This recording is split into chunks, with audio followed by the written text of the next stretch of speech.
Tonight is one of the first days of the first week of spring, and we can see actually a lot of winter gems in the sky and some of the spring and summer ones if you wait long enough for the summer ones after the midnight.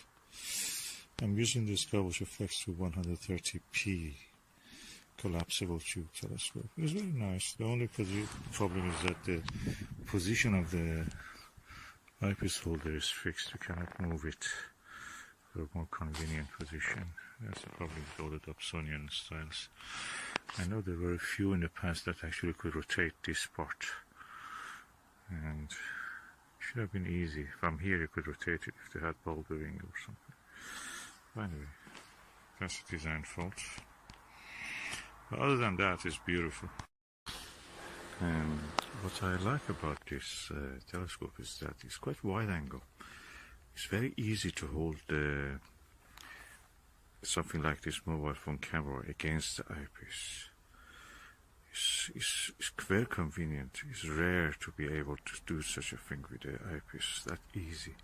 You just can hold it. I can take up to 2 seconds, no problem. The camera stays in problem. Any fault it is because of my hand shaking, or practically not shaking even. When you breathe, your body moves, or you have to hold your breath if you want. That makes it really awkward, but I wish you had a facility that you could attach a camera to this. Other than that, it's really excellent telescope.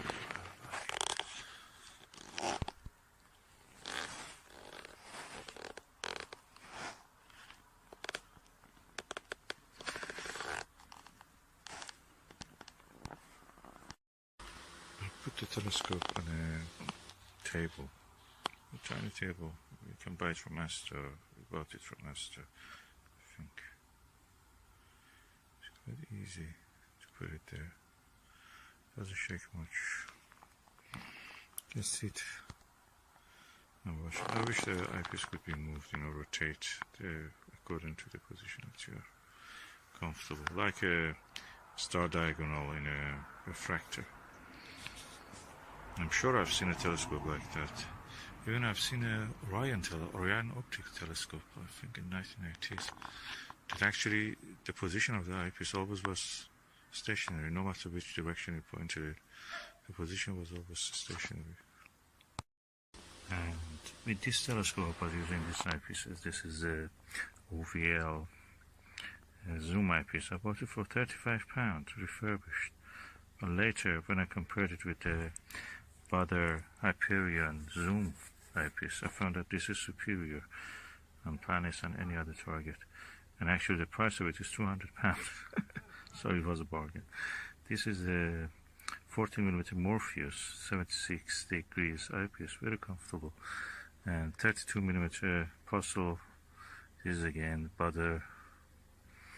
And this is the lovely Skywatcher Nirvana 16mm 82 degrees eyepiece. All of these eyepieces are excellent to look through. Which one I prefer? I prefer this, this, and this. This one is very good, versatile if you just want to take one eyepiece. But at the lowest magnification, the field of view is not very big. It's around 44 degrees. I prefer these ones. If I had 17 degrees of this, I would be really happy. Or something like 25 degrees for this. But I have a bigger eyepiece than the 82 degrees range, but that makes it quite heavy.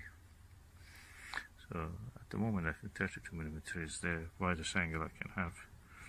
Lowest magnification I should say actually.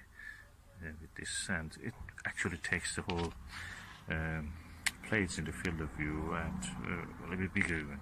So probably, or actually twice the size of the plates. And that's really good. It shows that it's more than actually 2 degrees field of view with this telescope and these eyepieces.